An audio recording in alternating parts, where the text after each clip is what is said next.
bomb falls for 30 seconds.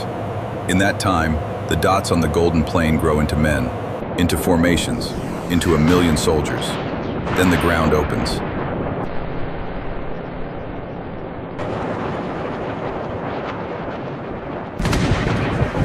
Crump.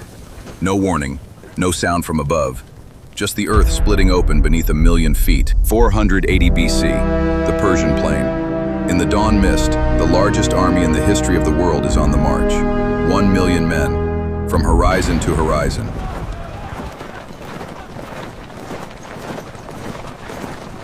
The hoofbeats never stop. The dust cloud covers the sky. Scythed chariots with iron blades on their wheel hubs. 50,000 cavalry, 200 war chariots.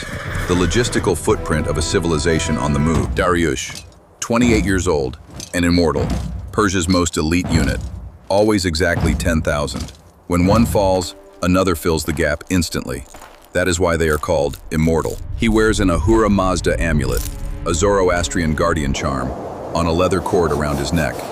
A habit, pulling it into the sunlight during the march.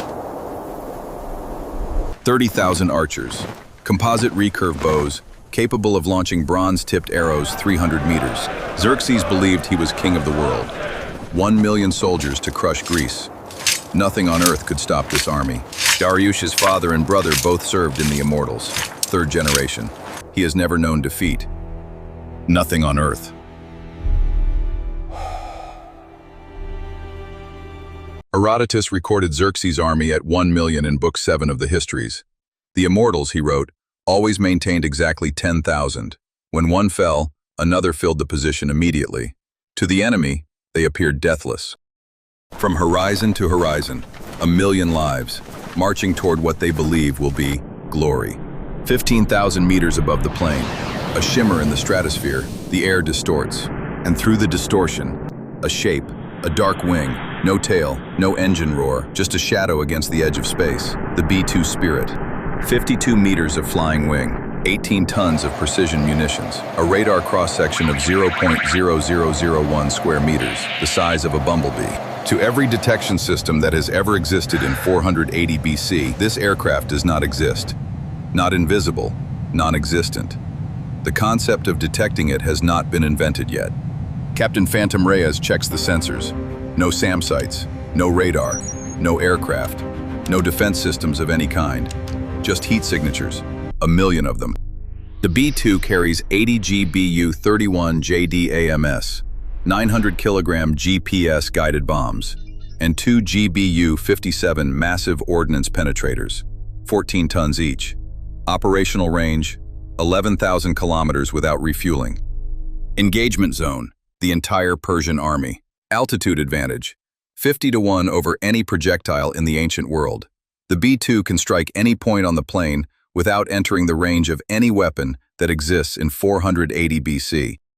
Most people think of the B-2 as an invisible bomber, but the true horror of the B-2 is not stealth.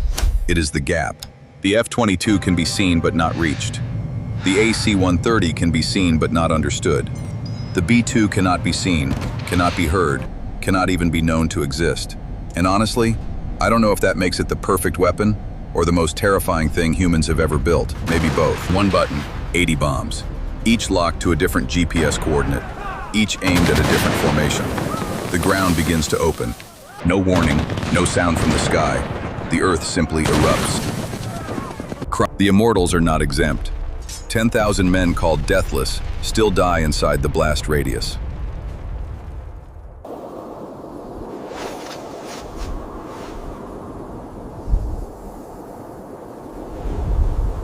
Xerxes is a king.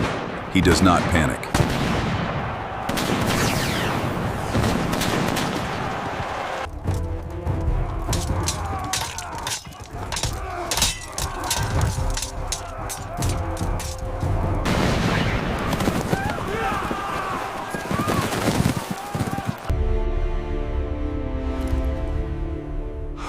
Xerxes is a king. He does not panic. If the enemy cannot be seen, send soldiers in every direction to find them.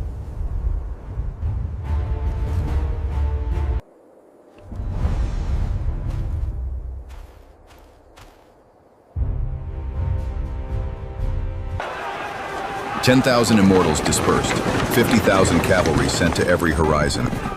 They search. They find nothing. The cavalry reaches the edge of the plain. Empty. Not a single enemy soldier. But the explosions continue. 30,000 archers fire into the sky, toward the invisible source. Of course, it is useless. Arrows reach 300 meters. The B-2 is at 15,000. An Immortal steps into a dead man's position. The rule of the Immortals, never leave a gap. He knows he is next. He stands anyway. This is the shot I kept coming back to while making this video. Not the B-2, not the explosions. This. A man who walks into a spot where someone just died, because that's what his brothers did before him. Xerxes turns to his final measure. He prays to Ahura Mazda. If death comes from the sky, send our answer to the sky.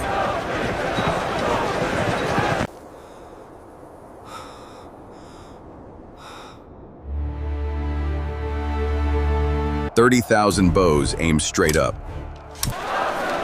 30,000 arrows rise. The sky goes dark. A wall of bronze-tipped shafts climbing toward the heavens. It is magnificent. It is the greatest volley the ancient world has ever seen. The arrows reach 300 meters. They stall. They fall. 15,000 meters above, the B-2 sensors do not even register the attempt. Xerxes' greatest gesture leaves no trace on the enemy's instruments.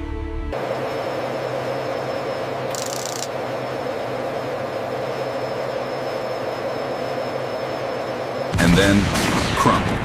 The archer formation that just fired is erased. Arrow, maximum range, 300 meters. B-2, operational altitude, 15,000 meters. A ratio of 50-1. The gap is not tactical, it is existential.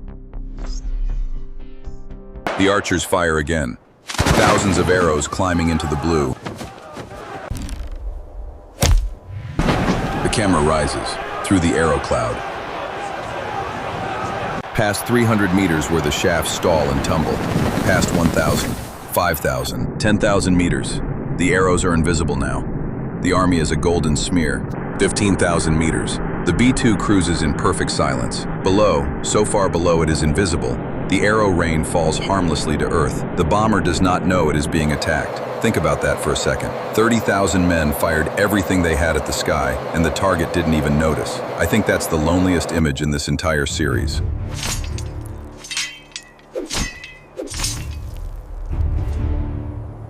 Final weapon. The GBU-57 massive ordnance penetrator. 14 tons, 6 meters long, designed to destroy underground nuclear facilities. Now aimed at a golden throne on an open plain. From the ground, a dark shape appears in the clear blue sky. No sound precedes it, just a growing shadow. Impact. The plane shakes. A crater 60 meters deep opens where the golden throne stood. The command position, the heart of the Empire's army, simply ceases to exist. Dariush stares at the crater. Where the King of Kings sat, there is now a hole in the earth.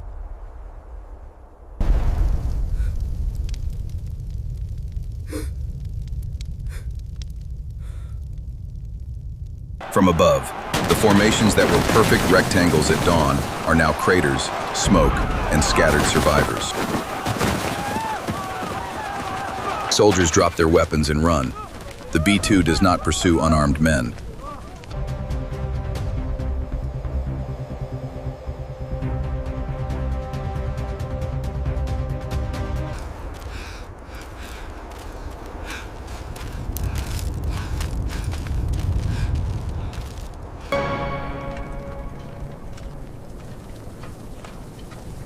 Dariush is alive. He was at the edge of his formation, outside the blast radius. But the men beside him are gone. The line he stood in is half empty. Smoke, dust, silence.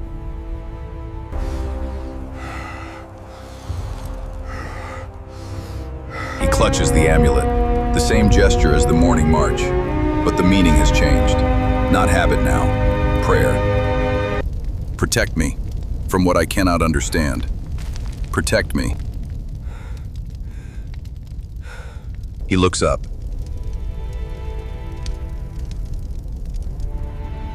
Clear sky, perfect blue, nothing. Absolutely nothing. Death has already left. The ghost is gone. The sky is empty again.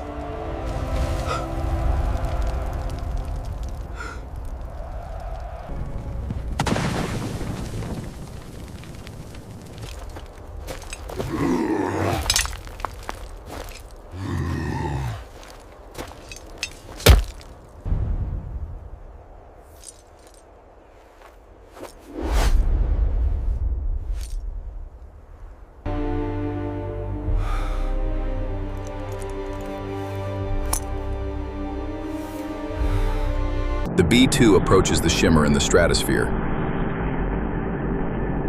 Wings catch the last golden light. It passes through and is gone, like it was never there.